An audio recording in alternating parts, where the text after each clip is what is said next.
ক্রিকেটের খারাপ সময় আসার পরপরই স্পন্সররা আসলে মুখ ফিরে নিতেছে, মানে এখন নিজের টাকা যেতে হবে শ্রীলঙ্কায় খেলা দেখার জন্য। আমার রক্তের ভিতরে আসলে ক্রিকেট ছাড়া আসলেই চলেই না। একজন স্পোর্টসম্যান কখনোই আসলে আরেকজন স্পোর্টসম্যানকে আঘাত করতে পারে না। বাংলাদেশ সিঙ্গাপুর ম্যাচে সে অনাকাঙ্ক্ষিত ঘটনার পর বাফুফে বা অন্য কেউ আপনার সঙ্গে যোগাযোগ করেছে কিনা, কিংবা আলট্রাস আপনার কাছে দুঃখ প্রকাশ করেছে কিনা? না, আসলে এই ব্যাপারে আলট্রাস থেকে শুরু করে বাবু থেকে কেউ যোগাযোগ করে নাই। তবে দুঃখের বিষয় হচ্ছে যে মানে তারা আরও বলতেছে যে যতটুকু শুনলাম যে তাদের লোকজন এটা করে নাই, এটা বাইরের যারা সাধারণ ভক্ত তারা করছে।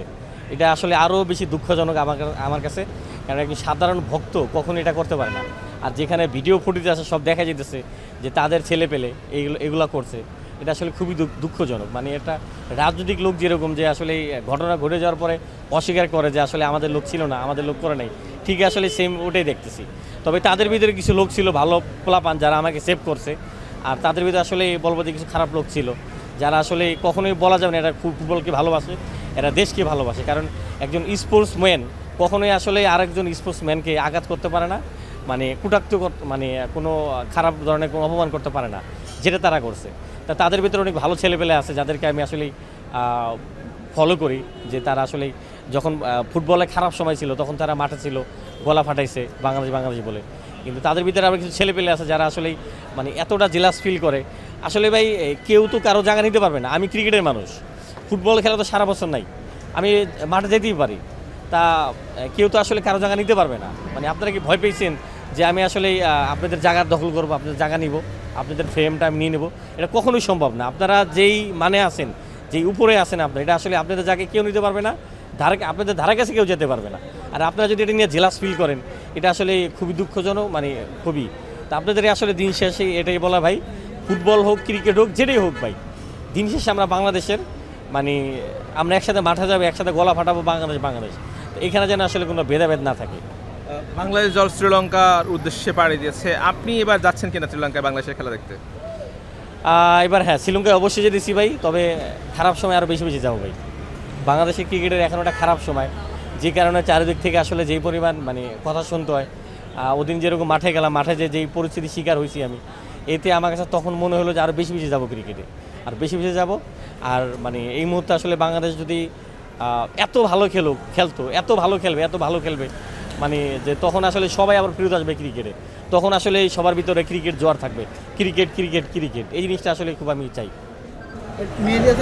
নতুন ওডিআই ক্যাপ্টেন দেওয়া হয়েছে, তো শান্ত কিশোরী আসলে এই মুহূর্তে ক্যাপ্টেনশিপ জায়গা ঠিক হয়েছে কিনা? না, মিরাজ আমি মনে করি সিদ্ধান্ত ভালো ছিল যে মেহেদী হাসান মিরাজ, মানে কোনো তার ভিতরে কোনো প্রেশার নেই।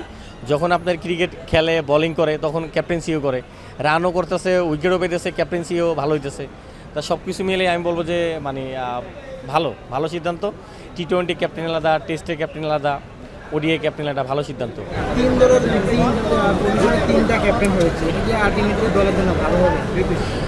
অবশ্যই দলের জন্য আমি মনে করি ভালোই, কারণ অলরেডি সব জায়গায় এখন দেখা যায় যে টি-20, ওডিআই, টেস্ট ক্যাপ্টেন আলাদা করে দিছে। আমার মনে হয় সিদ্ধান্ত ভালোই, খারাপ না। শ্রীলঙ্কায় কয়দিন থাকবেন? শ্রীলঙ্কায় থাকবো হচ্ছে 1 মাসের উপরে ভাই, 1 মাসের উপরে থাকবো। বাংলাদেশ ফুটবলে পরের যে ম্যাচগুলো আছে, হ্যাঁ ভাই, মানে ফুটবল এখন আমার কথা হচ্ছে ভাই, ফুটবল পৃথিবীর যেখানেই হোক আমি চেষ্টা করব ফুটবল মাঠে যাওয়ার জন্য।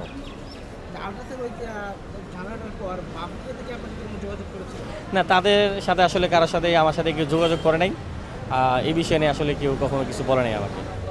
ক্রিকেট থেকে তো অনেকে মুখ ফিরিয়ে নিবে, শোয়েব আলী আরও বেশি ক্রিকেটের প্রতি আকৃষ্ট হচ্ছে। আপনার আগে স্পন্সর ছিল, এখন আসলে শ্রীলঙ্কা ট্যুরে কি স্পন্সর আছে না স্পন্সর ছাড়াই যাচ্ছে?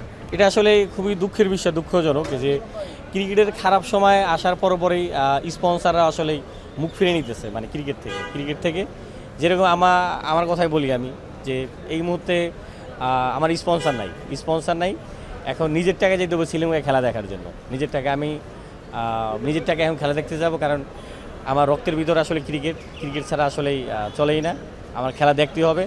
আর বাংলাদেশ খেলা দিতেছে শ্রীলঙ্কায়, সেখানে আমি যাবো না, সেখানে আসলে কখনোই হতে পারে না যে আমি যাবো না। আমি শ্রীলঙ্কায় যাবো এবং বাংলাদেশের পতাকা উড়াবো। স্পন্সর নাই, হয়তো বা নিজের অনেক টাকা যাবে, এবং না যে আমি অনেক টাকার মালিক, কিন্তু আসলে না গেলে আসলে খুব খারাপ লাগবে। তাই স্পন্সর না থাকার পরেও আমি আসলে শ্রীলঙ্কা যাব, বাংলাদেশের পতাকা উড়াবো। আপনার স্পন্সর ম্যানেজ করে দেওয়ার জন্য দলের বাংলাদেশ দলের কোনো ক্রিকেটার আপনার সাথে হেল্প করে কিনা, আগে করেছে কিনা? এটা প্রায় 4-5 বছর একটা স্পন্সর ছিল আমার, যেটা তামিম ভাই অ্যারেঞ্জ করে দিয়েছিল। এই স্পন্সরটা তামিম ভাই নিজে ফোন দিয়ে আমাকে অ্যারেঞ্জ করে জোগাড় করে দিয়েছে। এখন আসলে এই ক্রিকেটে খারাপ সময় সেই স্পন্সর এখন আর নাই, তবে হয়তো বা আবারও ভালো সময় যখন ক্রিকেটের আসবে তখন হয়তো বা স্পন্সর আবারও আশাবাদী চলে আসবে হয়তো বা।